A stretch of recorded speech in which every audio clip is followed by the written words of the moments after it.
Corona virus సోకి ఆ తర్వాత తగ్గి ఆరోగ్యవంతులుగా మారిన తర్వాత అకస్మాత్తుగా కొందరు చనిపోయారు. అది కూడా సడన్ హార్ట్ అటాక్స్ తో. అది కూడా 18 ఏళ్ల నుంచి 40 ఏళ్ల మధ్య వయసు ఉన్నవారే. కొందరైతే కోవిడ్ టీకా తీసుకున్న వారిలోనూ ఆకస్మిక మరణాలు పెరిగాయి. దీంతో అంతటా ఆందోళన మొదలైంది. కరోనా టీకాలు తీసుకోవడం వల్లే ఇలా జరుగుతుందన్న ప్రచారం పెరిగింది. మరి వీటికి కేంద్రం ఎలా చెక్ పెట్టింది? తాజా రిపోర్టులో ఏముంది? 47 hospitals, 729 heart attack deaths,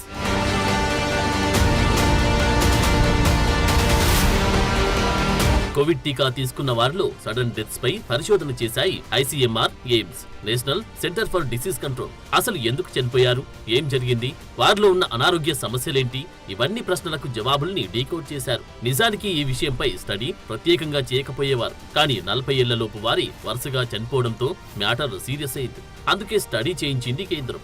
ICMR, AIIMS స్టడీలో గుండెపోటు మరణాలకు కోవిడ్ వ్యాక్సిన్లతో ఎలాంటి సంబంధం లేదని తేల్చాయి. 2023 మే, ఆగస్టు మధ్య 19 రాష్ట్రాలు, కేంద్రపాలిత ప్రాంతాల్లోని హాస్పిటల్స్ లో సర్వే చేశాయి. పైకి హెల్తీగా కనిపించినప్పటికీ 2021 అక్టోబర్ నుంచి 2023 మార్చి మధ్య ఆల్ ఆఫ్ సడన్ గా మరణించిన వారి డేటాను పరిశీలించాయి. వీటిని స్టడీ చేసిన తర్వాత ఈ సడన్ డెత్స్ కి కోవిడ్ వ్యాక్సిన్లతో ఎలాంటి సంబంధం లేదని గుర్తించినట్లు ఆ సంస్థలు వెల్లడించాయి.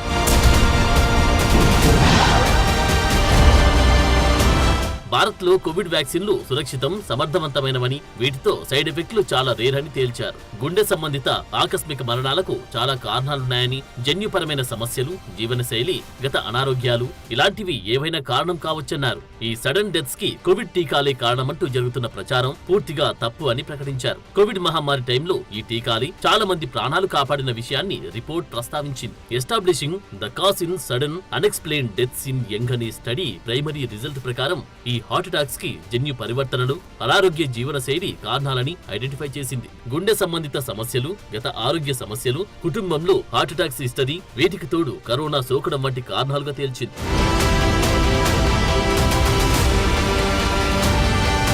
ఫైనల్ గా కేంద్ర ఆరోగ్య శాఖ కూడా కోవిడ్ వ్యాక్సిన్ తో సైడ్ ఎఫెక్ట్ తక్కువే అని ప్రకటించింది. కోవిడ్ వ్యాక్సిన్ తీసుకున్న వారిలో అతి కొద్ది మందిలోనే సైడ్ ఎఫెక్ట్లు కనిపించాయి. ప్రధానమంత్రి మోడీ సహా చాలా మంది ప్రముఖులు ఈ టీకా తీసుకున్నారు. వ్యాక్సినేషన్ తర్వాత అరగంట పాటు డాక్టర్ అబ్జర్వేషన్ లో ఉండి బయటకు వచ్చారు. కొందరైతే కరోనా ఎంత వ్యాప్తి చెందినా సరే ఈ టీకాల జోలికి వెళ్లలేకపోయారు. అది వారి వ్యక్తిగత నిర్ణయం. 2021లో 68 ఏళ్ల ఒక వ్యక్తి కోవిడ్ టీకా తీసుకున్న వెంటనే తీవ్రమైన అలర్జీతో చనిపోయాడు. సైడ్ ఎఫెక్ట్లకు సరైన సమాచారం వ్యాప్తి చెందకపోవడంతో ఇలాంటి ప్రచారం పెరిగిందంటున్నారు. 2021 మార్చి 29 నాటికి 95.43 మిలియన్ వ్యాక్సిన్ డోసులిచ్చాక 180 మరణాలు నమోదయ్యాయి. వీటిలో 124 మరణాలు విశ్లేషించగా 51% గుండె సంబంధిత సమస్యల వల్ల సంభవించాయని, అయితే ఇందులో కూడా చాలా వరకు వ్యాక్సిన్ కు సంబంధం లేనివిగా తేల్చారు.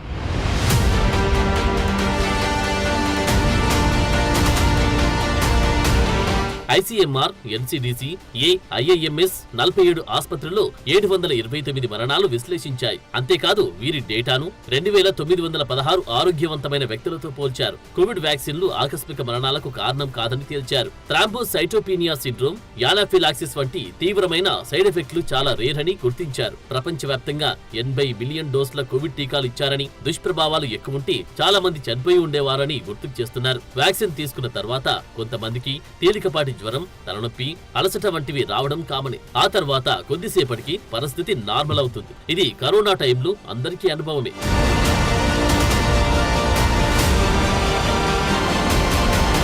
నిజానికి కరోనా టీకాలను యూరోపియన్ మెడిసిన్ యూనియన్, అలాగే అమెరికన్ హెల్త్ ఏజెన్సీ సహా చాలా ప్రతిష్టాత్మక సంస్థలు 1-2 సార్లు పరిశీలన చేసి ప్రయోగాలు నిర్ధారించుకుని ఈ కోవిడ్ టీకాలను రిలీజ్ చేశాయి. కరోనా వైరస్ తో పోరాడేలా యాంటీబాడీలను సృష్టించేలా గత టీకాల ఫార్ములాలని ఇక్కడ ప్రయోగించారు. అంతే తప్ప కొత్తగా ఏది తీసుకురాలేదన్న విషయాన్ని ప్రస్తావించారు. ఈ టీకాలు కూడా రిస్క్ గ్రూపుల ఆధారంగా, అంటే వృద్ధులు, రోగనిరోధక శక్తి తక్కువ ఉన్న వారికి వ్యాక్సినేషన్ చాలా కీలకంగా మారింది. చాలా మంది ప్రాణాలు నిలిపింది. 2023 మేలో WHO కోవిడ్-19 ఎమర్జెన్సీకి ముగింపు పలికిన ఇటీవలి కాలంలో కొన్ని దేశాల్లో మళ్లీ కరోనా కేసులు పెరిగాయి. ఇప్పుడవి తగ్గుముఖం పట్టాయి. సో కరోనా టీకాలకు హార్ట్ అటాక్స్ తో మరణాలకు సంబంధం లేదు అని ప్రాథమికంగా తేలిన విషయం. అపోహాలు వద్దు అంటున్నారు.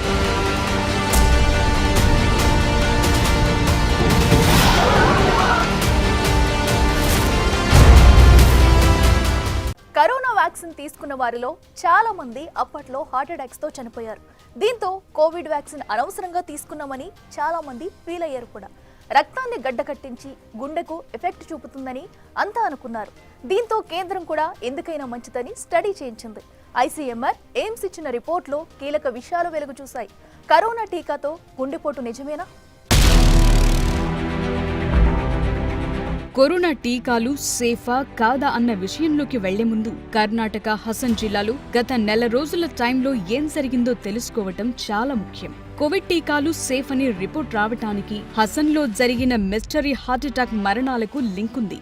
మే 28 నుంచి జూన్ 30 వరకు ఒక్కరు కాదు, ఇద్దరు కాదు, ఏకంగా 23 మంది సడన్ హార్ట్అటాక్ తో చనిపోయారు. వీరిలో చాలా మంది వయస్సు 19 నుంచి 45 ఏళ్ల మధ్య వారే, అంటే యంగ్స్టర్సే. ఎందుకిలా జరిగింది? మిస్టరీ కార్డియాక్ అరెస్టులకు కారణాలేంటన్నది ఆ ప్రాంతంలో సంచలనంగా మారింది. జనంలో ఒక్కసారిగా భయం పెరిగింది. ఏదో జరుగుతోందని అనుమానపడ్డారు. ఇంతలో కర్ణాటక సీఎం కూడా ఈ హార్ట్అటాక్స్ ను సీరియస్ గా తీసుకున్నామని, కరోనా వ్యాక్సిన్ ఓ కారణం కావచ్చని డౌట్ రేజ్ చేశారు. కోవిడ్ టీకాలు తీసుకున్న వారిలో గుండెపోటుకు దారితీస్తోందని ప్రపంచవ్యాప్తంగా కొన్ని రిపోర్ట్స్ వెల్లడించాయని చెప్పడంతో అందరి దృష్టి మళ్లీ కరోనా టీకాలపై పడింది.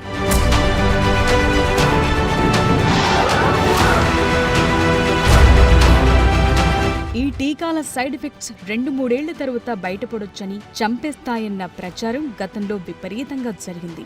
సో కోవిడ్ టీకాలకు హసన్ హార్ట్అటాక్ మరణాలకు లింకుందా అన్న చర్చ దేశమంతా మొదలైంది. ఈ పరిస్థితి 2-3 డోసులు తీసుకున్న వారిలో ఆందోళన పెంచింది. దీంతో కేంద్రం గతంలో ఐసీఎంఆర్ ఎయిమ్స్ తో స్టడీ చేయించిన రిపోర్ట్స్ ను బయటపెట్టింది. గుండెపోటు మరణాలకు కోవిడ్ టీకాలకు సంబంధం లేదని తేల్చింది. ఏదో రిలీఫ్. అయితే మధ్యలో ఏం జరిగింది? హసన్లో నెల రోజుల్లో 23 మంది యూత్ గుండెపోటుతోనే ఎందుకు చనిపోయారన్న మిస్టరీ తేలాల్సిన విషయం. కోవిడ్ టీకాలతోనే హార్ట్అటాక్స్ అన్న విషయంతో సీఎం సిద్ధరామయ్య ఆగలేదు. కేంద్ర ప్రభుత్వంపై విమర్శలు చేశారు. వ్యాక్సిన్లకు ఆమోదం తెలపటం, వేగంగా సప్లై చేయాలన్న తొందరపాటు నిర్ణయాలు ఈ సమస్యకు కారణం కావచ్చన్నారు. ఇది కాస్త పొలిటికల్ గా వివాదాన్ని పెంచింది. ఈ కామెంట్స్ బాధ్యతారాహిత్యమని బీజేపీ నేతలు రివర్స్ కౌంటర్ ఇచ్చారు. మళ్లీ హసన్ మిస్టరీ డెత్స్ మ్యాటర్ దగ్గరకు వెళదాం. కర్ణాటక హసన్ జిల్లాలో హార్ట్అటాక్ కేసులు గత 2 ఏళ్లలో 507 కేసులు నమోదయ్యాయి. ఇందులో 190 మంది గుండెపోటుతో చనిపోయారు. అయితే ఈ కేసుల్లో స్మోకింగ్, ఆల్కహాల్ డ్రింకింగ్, ఒత్తిడి, డైట్ ఇలాంటి లైఫ్ స్టైల్ డిసీజెస్ కి కారణమని ప్రాథమికంగా గుర్తించారు. హార్ట్అటాక్స్ అయినా, ఇతర అనారోగ్య కారణాలైన ఫ్యామిలీ హెల్త్ హిస్టరీ కూడా కీ రోల్ పోషిస్తుంది. ముఖ్యంగా గుండె సంబంధిత వ్యాధులు కామన్ గా ఉన్న కుటుంబాల్లో ఈ సడన్ డెత్స్ ప్రమాదం 3 రెట్లు ఎక్కువగా ఉందని ఐసీఎంఆర్ స్టడీ ఇదివరకే ఐడెంటిఫై చేసింది.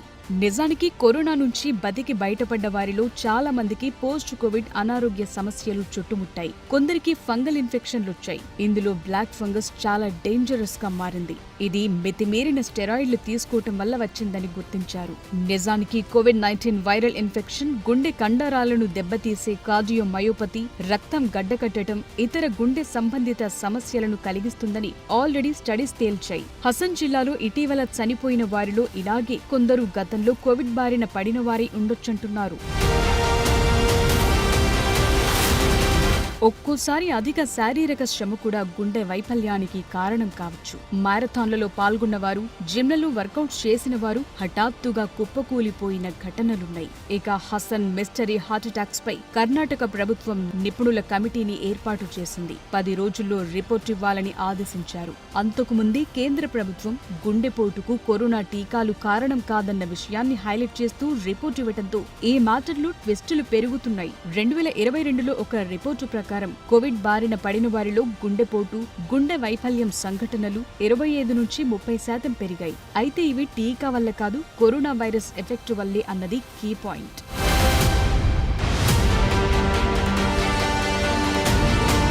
కేంద్ర ప్రభుత్వ లెక్కల ప్రకారం కోవిడ్-19 వల్ల 5,33,623 మంది చనిపోయారని అధికారికంగా ప్రకటించింది. ఇందులో పోస్ట్ కోవిడ్ డెత్స్ లెక్కలేదు. WHO వంటి సంస్థలైతే మన దేశంలో 40 లక్షలకు పైగానే జనం కరోనాతో చనిపోయారంది. కరోనా వైరస్ సోకి తరువాత ఇతర అనారోగ్య సమస్యలతో చనిపోతే ఆ లెక్కలను కరోనా కౌంట్లో వెయ్యలేదన్న వాదన కూడా ఉంది. ఈ మొత్తం గందరగోళం ఎపిసోడ్ కు లేటెస్ట్ గా హసన్లో మిస్టరీ హార్ట్ అటాక్స్, మరణాలు, కోవిడ్ టీకాల ఎఫెక్ట్ పై తాజాగా కేంద్రం రిపోర్ట్, ఇవన్నీ మరోసారి కరోనా వైరస్ ఇష్యూని హైలైట్ చేశాయి.